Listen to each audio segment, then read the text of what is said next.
Direktur Eksekutif Center of Economic and Law Studies Bima Yudhistira mengatakan kebijakan perang tarif Presiden Amerika Serikat Donald Trump ke Indonesia sebesar 32% bisa memicu resesi ekonomi pada kuartal keempat 2025. Bima menyebut dampak kenaikan tarif resiprokal yang diumumkan Donald Trump akan berdampak signifikan ke ekonomi Indonesia. Bahkan hanya akan berdampak pada bukan hanya maksud kami berdampak pada kuantitas ekspor, namun juga bisa turut memberikan dampak negatif berkelanjutan ke volume ekspor ke negara lain. Bagaimana bentuk perang tarif ala Donald Trump dan apakah ekonomi di Indonesia di ujung tanduk? Lantas, apakah Republik Indonesia mampu menyerang balik Amerika? Untuk membahasnya kami terhubung dengan Bung Yona Triutomo. Kita sapa terlebih dahulu. Assalamualaikum warahmatullahi wabarakatuh, Bung Yona. Waalaikumsalam warahmatullahi wabarakatuh, Bung Anggi. Kita ketahui bersama ya Bung Yona, beberapa hari lalu Donald Trump mengumumkan kenaikan tarif dasar dan bea masuk barang-barang lebih kepada 180 negara termasuk Indonesia. Barang Indonesia yang masuk ke Amerika dikenakan tarif sebesar 32%. Tarif itu disebut sebagai timbal balik atas tarif yang diberlakukan Indonesia terhadap barang-barang dari Amerika yang diklaim mencapai 64%. Menurut Anda, Bung Yona, sebenarnya target Donald Trump ini seperti apa, Bung? Ya, terima kasih, Bung Anggi. Raditu billahi robba wa bil islami dina wa bi Muhammadin nabiyya wa rasulah. Rabbi zidni ilma warzuqni fahma. Rabbi shrah li sadri wa yassir li amri. Wahlul 'uqdatam min lisani yafqahu qawli. Amma ba'd. Pertanyaan tajam dan sangat relevan, Bung Anggi. Karena memang langkah Trump ini bukan hanya soal dagang ya, tapi juga tentang geopolitik global dan kondisi atau daya tahan Indonesia dalam menyikapinya. Ketika Trump menetapkan tarif sebesar 32% terhadap barang-barang dari Indonesia yang disebut sebagai reciprocal tarif, ini tentu memiliki beberapa target strategis. Target strategis Trump sebetulnya ada di kata kunci akan mengembalikan kejayaan Amerika Serikat. Itu sebetulnya. Meskipun kemudian ada langkah-langkah di antaranya untuk melindungi industri dan tenaga kerja Amerika. Terus kemudian Trump mengusung slogan America First yang intinya adalah mengurangi defisit perdagangan dan menghidupkan kembali manufaktur domestik. Dengan kebijakan tarif ini tentunya bisa membuat produk impor lebih mahal. Sehingga harapannya masyarakat Amerika itu lebih memilih produk-produk lokal. Kemudian yang kedua, Trump juga ingin ada tekanan geopolitik global dan rebalancing global trade. Ya, Trump dan timnya menganggap banyak negara, ya, termasuk negara berkembang seperti Indonesia ini, bisa memanfaatkan akses pasar Amerika tanpa memberikan perlakuan setara.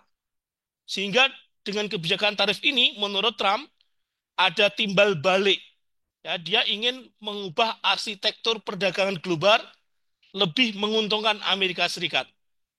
Adapun soal klaim tarif 64% dari Indonesia ke Amerika Serikat itu, Bung, ini perlu dicermati lebih lanjut ya. Karena rata-rata tarif impor Indonesia terhadap Amerika itu secara umum tidak setinggi itu. Jadi besar kemungkinan ini klaim mengacu pada tarif komoditas tertentu saja, bukan keseluruhan komoditas. Atau sangat mungkin Trump memakai pendekatan selektif data untuk membenarkan kebijakannya seperti yang sering dia lakukan selama ini sebagai bukti arogansi Amerika atas dunia, termasuk Indonesia. Jadi sebetulnya Indonesia itu bisa saja berdiplomasi dengan negosiasi minta penjelasan atas kebijakan Trump ini. Namun masalahnya kan tidak ada duta besar di Amerika, Bung. Jadi Indonesia tidak memiliki duta besar di Amerika sejak 2023 kemarin. Tapi menurut saya justru malah ini lebih baik, Bung Anggi. Mengapa? Karena Hukum asal interaksi dengan negara kafir harbi muhariban filan itu kan seperti Amerika ini kan adalah perang kan. Sebagaimana di Quran surah Al-Furqan ayat 52 itu. Fala tuti'il kafirina wajahidhum bihi jihadan kabiro. Janganlah kalian taat pada orang-orang kafir, termasuk Amerika Serikat ini. Dan berjihadlah, perangilah mereka dengan sebenar-benar jihad. Begitu, Bung Anggi. Kemudian gelombang pemutusan kerja atau PHK hingga melonjaknya tingkat kemiskinan disebut ekonom adalah beberapa ancaman yang berpotensi menghantam Indonesia. Apakah ini akibat dari pengenaan tarif resiprokal atau timbal balik Presiden Amerika Donald Trump, Bung? Ya memang ada benang merahnya, Bung. Gelombang PHK ya, pemutusan hubungan kerja dan potensi meningkatnya garis kemiskinan ini bisa saja disebabkan oleh kebijakan global tarif resiprokal Presiden Trump ini. Meskipun tetap harus digarisbawahi bahwa ini problem sistemik ya. Jadi ini problem sistemik. Pengenaan tarif timbal balik ala Presiden Trump ini bisa menjadi salah satu pemicu, tapi bukan satu-satunya penyebab. Karena pasti mengganggu pertama ekspor Indonesia. Ya, akibatnya kan sektor produksi jadi turun. Banyak industri yang tutup, terutama industri-industri yang padat karya. Kemudian terjadilah PHK ini. Nah, jika tarif 32% itu dikenakan terhadap produk ekspor unggulan Indonesia, misalnya tekstil, kemudian alas kaki, kemudian elektronik ringan ya, maka produk Indonesia jadi kurang kompetitif di pasar Amerika. Akibatnya produsen dalam negeri kehilangan pesanan dan kehilangan omset. Tentu ini akan berpengaruh pada produksi sehingga kemudian produksi berkurang dan banyak karyawan yang tidak ada kerjaan alias nganggur. Maka tentu pihak produksi, pihak industri dalam hal ini tidak mau daripada harus menggaji karyawan nganggur, dia lebih baik melakukan PHK begitu. Dan hal ini bisa saja memperparah kemiskinan karena pekerja sektor ini kan memang biasanya berasal dari kelompok ekonomi yang kalangan menengah ke bawah. Begitu, Bung Anggi. Lantas, apakah pemerintah Indonesia punya solusi atas dampak signifikan dari kebijakan Trump itu terhadap daya saing ekspor Indonesia ke berbagai negara? Diberitakan juga akan mengirimkan delegasi gitu ya, Bung, ke Donald Trump. Iya, Bung Anggi. Jadi respon pemerintah terhadap guncangan eksternal ya, terhadap guncangan eksternal seperti kebijakan tarif Amerika Serikat ini tentu akan menentukan apakah ekonomi Indonesia ini bisa bertahan, bisa beradaptasi, atau justru semakin tertekan. Jadi, apakah pemerintah Indonesia punya resolusi, punya solusi? Tentu jawabnya ada upaya itu, dan itu tuh pasti. Tapi masih perlu dibedah kembali, apakah solusinya itu cukup, kemudian tepat sasaran, solusinya cespleng, itu perlu kita kaji. Misalnya dengan diversifikasi pasar ekspor ke Timur Tengah ya, misalnya ke ke Afrika Selatan, ke Afrika, ke Asia Selatan, yang notabene mereka adalah negeri-negeri Muslim.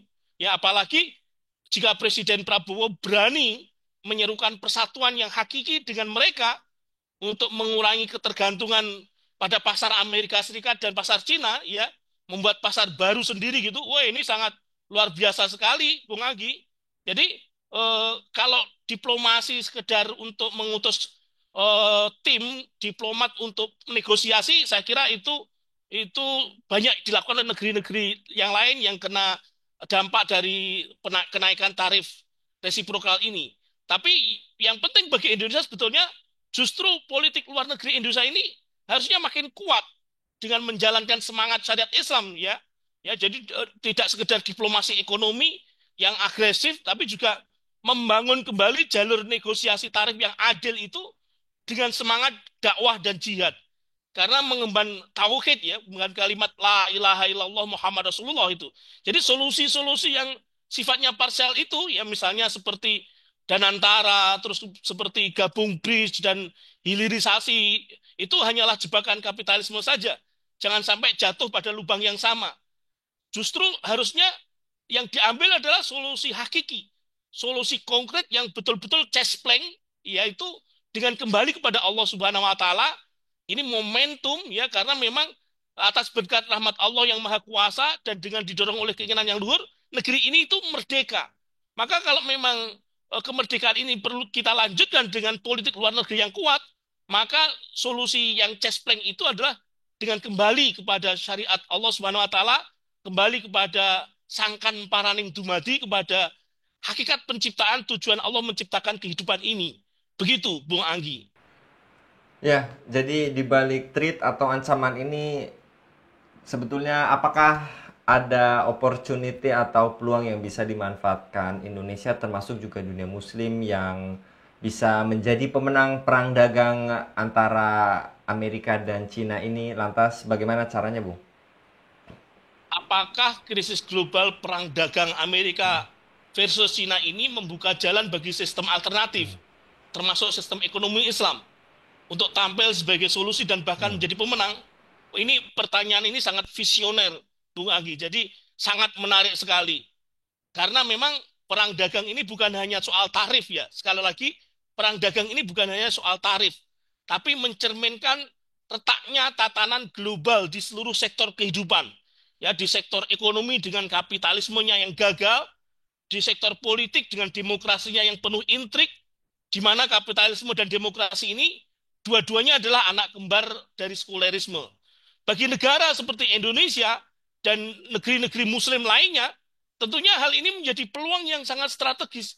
Ini momentumnya, Bung Anggi, misalnya ya, dengan orientasi supply chain global, dengan pasar baru negeri-negeri muslim ya, maka ketegangan Amerika dan Cina itu bisa dimanfaatkan dengan membangun blok baru. Kalau dulu ada Asia Afrika misalnya, maka apa sekarang tidak deklarasi khilafah Islamiyah ya? Negeri-negeri muslim bersatu di bawah satu komando kepemimpinan tunggal Islam apa khilafah Islamiyah itu. Nah, kemudian memang sistem harus dihadapi dengan sistem, Bung Anggi. Sistem kapitalisme yang gagal ini harus dihadapi dengan sistem ekonomi Islam. Sistem Islam yang bisa menjadi pemenang baru dalam percaturan politik global sekarang ini. Basisnya tauhid, keadilan distribusi dan jaminan kesejahteraan, bisa dipastikan pemenang baru itu adalah khilafah. Saat ini, Bung Anggi, sistem kapitalisme itu mengalami kegagalan yang sangat kasat mata dengan ditandai oleh ketimpangan ekstrim ya. 1% menguasai lebih dari 50% aset dunia. Jadi 1% populasi penduduk dunia ini menguasai lebih dari 50% sumber daya alam aset dunia. Kemudian siklus krisis berulang ya.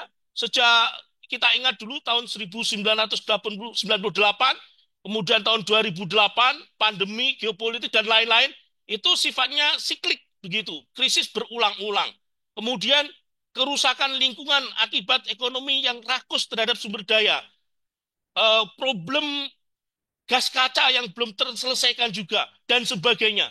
Maka jelas sekali kegagalan kapitalisme itu harus kita tinggalkan, kita kubur sedalam-dalamnya, kita ganti dengan sistem Islam yang sangat relevan, bukan hanya karena asal-usulnya dari Allah Subhanahu wa Ta'ala saja, tapi juga karena prinsip-prinsip ekonomi Islam itu nyata, fungsional, dan adil. Jika diterapkan secara menyeluruh, jika diterapkan secara kafah. Terus bagaimana caranya dunia Islam ya, termasuk Indonesia ini bisa menjadi pemenang? Yang pertama, integrasikan dulu ekonomi umat berbasis Islam. Jadi menguatnya ekonomi halal, terus kemudian ekonomi syariah, itu bukan sekedar pengetahuan ansih, bukan sekedar ilmu semata, tapi jadikan sebagai sebuah sistem yang bebas riba, prioritas pada distribusi, terus ekonomi sebagai sebuah sistem yang berhadapan-hadapan dengan sistem kapitalisme, yang bisa mengganti sistem kapitalisme. Jadi sistem dihadapi dengan sistem. Kemudian yang kedua, membangun blok ekonomi Islam global. Ya, sekarang ini, Bung Anggi, dunia Muslim di bawah payung OKI itu sebetulnya memiliki populasi besar ya, 1,9 miliar jiwa. Kemudian sumber daya alam yang luar biasa, ada minyak, ada tambang, lahan produktif dan sebagainya.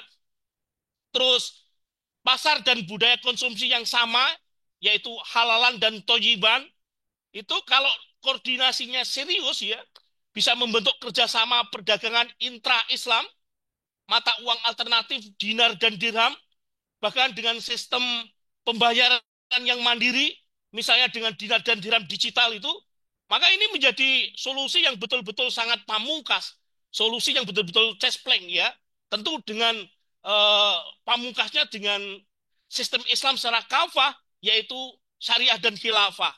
Begitu Bung Anggi. Wallahu alam bisawab. Ya. Masya Allah Bung Yana, jadi seperti judul pada kabar petang kali ini, pemerintah kita bisa mensakakmat gitu ya Bung, dengan solusi yang cespleng, menyerang balik gertakan dari perang dagang Amerika Serikat ini dengan tadi, dengan sistem yang bersumber dari sang pencipta yaitu Allah Subhanahu wa taala, yaitu khilafah. Dan sekali lagi Bung Yono untuk paparannya pada kabar petang kali ini. Demikian pemirsa Eleva News, dukung dengan subscribe, share, dan like. Semoga menjadi kebaikan bagi kita semua di dunia dan di akhirat. Saya Anggi Suara diundur diri. Assalamualaikum warahmatullahi wabarakatuh.